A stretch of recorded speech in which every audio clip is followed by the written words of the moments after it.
Avec Horus Donkovi, activiste panafricain, Adam Adjorno, journaliste, directeur de publication de Vision d'Afrique, et Firmin Teko Agbo, chroniqueur politique, directeur du Centre de recherche et de géopolitique internationale qui porte son nom. Nous allons parler du Niger, plan d'aide de 278,5 millions de dollars du FMI. Nigeria, un gratte-ciel en construction s'effondre à Lagos, au moins 15 morts. Tchad, les principaux groupes rebelles disposés à participer au dialogue national. Et puis on termine comme de coutume par le Togo.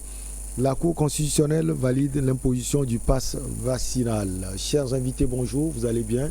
Oui. Adam, ça va? Oui, ça va Michel.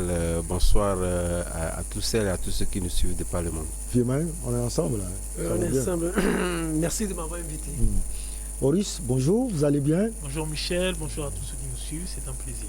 Alors Adam, ce plan d'aide de 278,5 millions de dollars du FMI au Niger, c'est pour faire quoi concrètement? D'abord, il faut dire que c'est une bonne nouvelle pour le Niger après que ce pays ait monté des gages de démocratie. Parce que vous savez, lorsque nous prenons en Afrique de l'Ouest, c'est l'unique pays qui a su véritablement rentrer dans l'aide démocratique avec, disons, ce renouvellement, l'alternance et ce renouvellement à la tête du pays à un moment où la sous-région était confrontée, disons, à des changements de constitution pour se maintenir au pouvoir. Et cela avait cristallisé un peu les regards de par le monde, lié au fait qu'on se disait, voilà, nous étions dans l'ère du temps où la démocratie était encore balbutiante. Après 60 ans, il s'avait nécessaire quand même que cela puisse donc attirer les regards. Et je pense que le Niger a donné donc des gages d'exemplarité liées à ce sens-là et surtout avec des planifications politiques liées à son développement également. Et vous n'êtes pas sans savoir que le Niger est aujourd'hui confronté, disons, à cette crise sécuritaire auquel viendra donc s'ajouter ces planifications politiques liées à la vie sociétale, puisque c'est également ça. La raison pour laquelle on essaie un peu de dire voilà ce qui renforce un peu les critères qui fragilisent la population et font en ce sens que ces djihadistes-là qui sèment, disons, le désastre dans cette localité-là, arrivent véritablement à piocher au sein de la population. Donc le Niger a besoin de l'argent pour venir véritablement financer un certain nombre de projets qui permettront à cette population-là d'être davantage renforcée. Donc je pense que après ce tour du FMI dans le pays, le Niger attend, après quelques détails, puisque ce n'est pas encore décaissé, il faudrait des préalables qui soient donc remplis pour lui permettre véritablement de rentrer dans un fonds-là. Mais lorsque on fait un peu la sommation de tous les éléments qui rentrent donc en ligne de compte pour permettre au Niger de pouvoir bénéficier de ces fonds-là, il est sur la bonne pente. C'est pourquoi je parlais dans de petits détails qui permettront au Niger de pouvoir planifier également dans ce développement lié, disons, à cette alternance-là, mais lié également donc à ces ambitions de pouvoir faire plus et davantage pour enrayer cette crise sécuritaire-là. Affirmer, quand on voit l'urgence au Niger actuellement, ces fonds seront destinés à quoi précisément? Bon, l'urgence serait sécurité, mais moi je ne suis pas fan de ceux-là qui disent souvent que le Niger a réussi, il est en train de réussir la démocratie.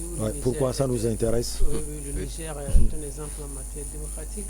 On peut simplement dire que le Niger réussit quelque chose de très important qui est l'alternance, qui est en quelque sorte une sorte de gage de sécurité. Le Niger réussit l'alternance. Mais ça a créé quelques remous. Oui, tout comme le Ghana, oui, ça permet d'avoir une certaine stabilité dans la zone. Étant donné que la zone est secouée par les crises djihadistes presque quotidiennes que nous connaissons. Le Niger réussit l'alternance. Le Niger ne réussit pas la démocratie dans la mesure où, pendant le règne précédent, on a eu à enfermer des journalistes. Issoufou, oui, Issoufou, on a eu à enfermer des journalistes, on a eu à détourner si les journalistes vont à l'encontre de la loi, on va les enfermer. Non, oui, dans ce cas, encore fallait-il qu'on le prouve à suffisance. Ces journalistes qui ont été incarcérés ont violé strictement les règles du pays. Et autre chose, dans un pays où on détourne des fonds, où il y a un certain népotisme, on ne peut pas parler de démocratie. Donc moi, je préférerais toujours qu'on dise que le Niger réussit une certaine l'alternance et non la démocratie. Bon, en ce qui concerne votre question, on peut dire que les fonds c'est un régime nouveau. Ce régime a assez de défis à relever, surtout quand on voit la sécurité, au Niger et dans la zone avec les attaques djihadistes qui sont constatées par et là, qui sont perpétrées presque quotidiennement. Donc ces fonds, on va les dépenser pour renforcer la sécurité, peut-être injecter une partie dans la formation et dans les renseignements, parce que dans un pays où il n'y a pas de renseignement, c'est comme tout le monde est aveugle. On en a besoin pour renforcer la sécurité, pour renforcer l'effectif au niveau du renseignement. Mais on a aussi besoin de ce fonds pour injecter dans le social. Le Niger, c'est un pays riche, si on peut le dire, c'est un pays riche en matière de ressources minières, mais un pays pauvre sur la carte. Alors, ces fonds, on va injecter dans l'économie, dans le social, pour avoir peut-être une croissance de plus de 5% les mois à venir. Allez, Horus Dankovi, on dit que ces fonds peuvent soutenir le Niger dans une croissance plus élevée et plus inclusive, contribuer à faire face aux difficultés, notamment en matière de développement économique et de sécurité. Bon, alors moi j'ai un problème avec ce genre d'aide. Foncièrement, je ne crois pas à la gratuité de certaines choses. Ouais. La crise actuelle, la crise africaine actuelle, économique, qui s'appuie énormément sur l'actualité sanitaire du monde, elle est profondément organisée et elle met sur la paille nos États de façon économique. Donc grosso modo, on s'est arrangé à saper les efforts économiques de nos États sur plusieurs années par le biais du prétexte d'une crise sanitaire pour leur offrir des facilités au prêt. Donc déjà j'ai ce problème-là. Le deuxième problème, c'est que ce genre de plan d'aide me rappelle un peu l'Afrique des années, mettons, 70, où on a été très flexible avec les États pour leur imposer dans les années 80 des ajustements structurels en leur disant vous n'avez pas bien géré les sous, donc maintenant à partir d'aujourd'hui nous allons vous donner des sous sous conditions. Enfin, le Niger, comme l'a dit Firmin, il dit une phrase très juste, il dit le Niger est un pays potentiellement riche. Mais l'anomalie qui fait que le Niger n'arrive pas à tirer les bénéfices de ces mines, c'est justement que les échanges sont viciés. Quand on prend le cas de l'uranium nigérien, pendant des années, cet uranium a été exploité, mais de façon viciée. Lorsque l'ancien président nigérien décide de s'y attaquer, et il n'est pas le seul, d'autres avant lui ont essayé de le faire, il se fait taper sur les doigts. Donc moi j'ai un problème avec ce cercle très, très vicieux qui consiste à saper les efforts des États dans leur effort d'émancipation, que ce soit politique, que ce soit financier, économique, monétaire, structurel. Et ensuite, lorsqu'on a sapé ces efforts-là, et donc qu'on a sapé la possibilité pour ces États de s'en sortir économiquement, de leur proposer des plans d'aide, en sachant que ces aides, ce sont des prêts, il faudra les rembourser, il n'y a pas de gratuité. Ces aides sont émises sous conditions, et les conditions qui sont émises agissent sur les investissements qui sont faits au sein des populations. Par exemple, lorsqu'il s'agit, après avoir fortement encouragé les sous pris dans les années 70, lorsqu'à un moment on vient avec les politiques d'ajustement structurel, c'est eux qui viennent briser les investissements dans la santé, les investissements dans l'éducation, les investissements dans les infrastructures.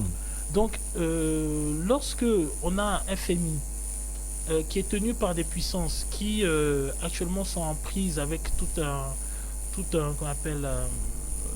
ce défi qu'il y a au sein des populations de sortir du Covid-19 et ainsi de suite, qui vont organiser l'économie mondiale de façon à ce que des pays, notamment les pays africains, soient comment dirais-je, dans une certaine difficulté économique, et qu'après on voit ces mêmes pays qui sont souriants dans la ligne de crédit en disant mais voilà, mais on va vous octroyer tant de prêts, on va vous octroyer tant de fonds. Moi j'ai des problèmes. Je rappelle qu'on est sous moratoire. Par exemple, si vous prenez le Niger, ils vont avoir ce plan d'aide. Il n'y a pas de problème, sauf que il y a un moratoire. Donc ça veut dire qu'il y a une dette qui doit être payée, le paiement a été suspendu, et cette dette-là, elle est en train de cumuler. Et on ajoute à cela un plan d'aide qu'il faudra rembourser. Donc on ne nous dit pas, en termes pour le remboursement, sur combien de générations, c'est-à-dire on hypothèque combien de générations en termes de lorsqu'il va falloir rembourser. Nous remboursons déjà, quand on voit la situation économique actuelle dans nos États, nous remboursons pour ce qui a été emprunté il y a 10, 20, 30 ans. Ce qui est en prix actuellement, là, va être remboursé.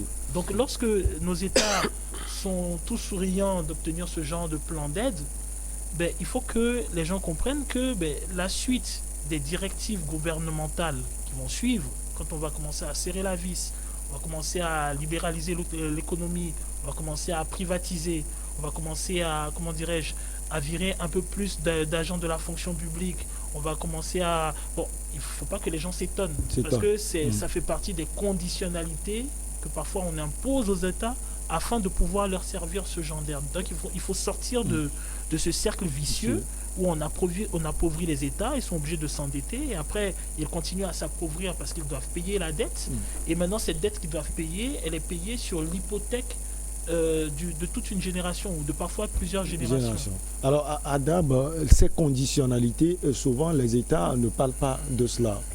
Non, vous savez, moi j'ai également aussi un problème qu'après 60 ans d'indépendance, qu'on puisse nous dire que voilà, il faut hypothéquer pratiquement les ressources que nous avons, et au gré des humeurs de ces puissances occidentales. C'est vrai, les ressources, on en a besoin chez nous. Mais nous avions des pays qui ont fait par exemple des exceptions, liées au fait que les contrats qui sont proposés, quand bien même qu'on sait que nous n'avons pas les ressources nécessaires pour exploiter ces gisements-là, puisque c'est de la même manière, ça s'est passé lorsque nous ne prenons pas dans les pays de l'Asie, qui sont aujourd'hui les grands pays émergents que nous connaissons aujourd'hui, sont passés par là. Mais lorsque nous restons et en train de pouvoir encore quémander le fait qu'on nous propose des jeux compte tenu du fait que voilà, on vous donne, et derrière, nous avons aujourd'hui des têtes pensantes qui peuvent pratiquement anticiper sur un certain nombre de dotations données aujourd'hui. Donc je pense que tous ces aspects-là sont véritablement analysés, à moins qu'au niveau de ces contrats-là, il y a des parties occultées, parce que moi je n'ai pas tous les éléments d'appréciation pour véritablement dire que voilà les parties occultées. Mais nous avons vu pendant le Bénin récemment, où il y a des contrats liés donc au goût Bolloré, etc. Certaines formes où le président Talon a dit niet, on n'en veut plus. Et là, il se retourne pratiquement vers d'autres bailleurs qui donnent véritablement des gages assez flexibles pour véritablement injecter dans l'économie. Donc je pense que tous ces pays-là qui le font, c'est en cela également où la démocratie aussi passe par là. Puisque certains le font pour peut-être consolider davantage ce règne-là, plus ou moins un peu décrié au sein de la population, compte tenu du fait que peut-être vous n'avez pas suffisamment donné de gages de bonne gouvernance, etc. Donc je pense que tout ceci étant dit, il va quand même de soi que ces présidents, lorsque vous avez donc la bonne foi de pouvoir véritablement faire des planifications de développement, il va de soi quand même que lorsque c'est prêt également, puisque de toutes les façons, c'est vous qui vous y engagez, pour avoir donc ces dotations-là, c'est prêt là. Donc vous avez plus le temps de pouvoir mûrir avec toutes les têtes passantes que vous avez, de mûrir et voir véritablement ce qui est beaucoup plus adapté à des planifications de développement actuelles. Sans quoi, moi je suis désolé qu'on puisse véritablement nous dire après 60 ans que véritablement on vient encore nous imposer des choses contre gré. Voilà la réalité, elle affirmait Teko Agbo, on a besoin de ces sous.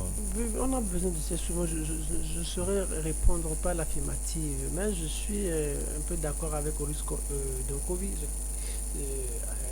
avec Adam aussi. C'est comme il y a quelqu'un qui a dit, nous sommes les héritiers de ceux qui sont morts, les collaborateurs de ceux qui vivent et la providence de ceux qui naîtront. La question est de savoir si nous constituons véritablement une providence pour ceux qui naîtront, du moment où nous sommes les héritiers de ceux qui sont morts et nous payons pour les erreurs que nos parents ont commises. C'est-à-dire, en suivant bien Horus Donkovi dans son développement, c'est que notre avenir, notre présent est hypothéqué parce qu'il y a eu des prêts qui ont été consentis par nos grands-parents. Des mauvais prêts. Nos gouvernements anciens, et aussi les prêts qui sont en train d'être contractés aujourd'hui. Donc, ce sont peut-être nos enfants qui en feront les frais. Et pendant est-ce qu'on a encore besoin de ça pour se développer? Ou notre vie, la vie de toute l'Afrique va être liée à ça? Donc l'Afrique va être jugée par rapport à ces aides qui lui sont régulièrement envoyées. Ça veut dire, au finish, nous sommes dans un esprit de servitude où on n'évoluera jamais. C'est-à-dire, on nous envoie des sous qui n'arrivent pas à destination, en totalité d'ailleurs, parce que quand on parle du FMI, de la Banque mondiale, le Niger, c'est le franc CFA. C'est passé par le trésor français, c'est avant que ça ne soit destiné ici, avant qu'on ait une partie des sous, et puis une partie va rester en Europe, où avant de réaliser un certain nombre de projets, on aura à faire appel aux experts français, ces sous qui vont rentrer encore dans le fisc français, ainsi de suite. Ça veut dire, on parle de 278 millions de dollars, peut-être à peine ils auront 100 ou 150, le Niger aura 150 millions. Donc ça veut dire, et ça là même, il faudrait encore des années pour payer, et un peu le surplus de la dette. C'est tellement difficile. Vous savez, les Occidentaux se disent qu'ils sont beaucoup plus intelligents que nous. En 30 secondes. Oui, ils sont beaucoup plus malins que nous. La crise migratoire que nous sommes en train de connaître, qu'ils sont en train de connaître aujourd'hui, cela est lié à leur politique là, dominatrice. Il faut savoir que les années à venir vont être pires que ce qu'ils sont en train de connaître aujourd'hui. La crise migratoire, comme Sarkozy l'a dit, la crise migratoire qu'ils sont en train de connaître, ils ne la connaissent pas encore. Il y a encore d'autres crises migratoires qu'ils sont en train de connaître parce que les Africains quittent le continent parce qu'il n'y a pas le mieux-être. Et ils se disent qu'il y a le mieux-être là-bas, mais c'est parce que la situation qui est en train de se passer ici, ce sont les Occidentaux même qui amplifient la situation, qui sont les auteurs du désastre que nous sommes en train de connaître. Et une des raisons fondamentales, c'est ces genres d'aides qu'on dit nous octroyer, qui ne sont véritablement pas des aides, mais qui sont des mesures pour nous assujettir, pour nous abrutir, pour nous rendre encore plus serviles qu'avant. Allez, on va marquer la petite pause. On revient après avec nos chers invités.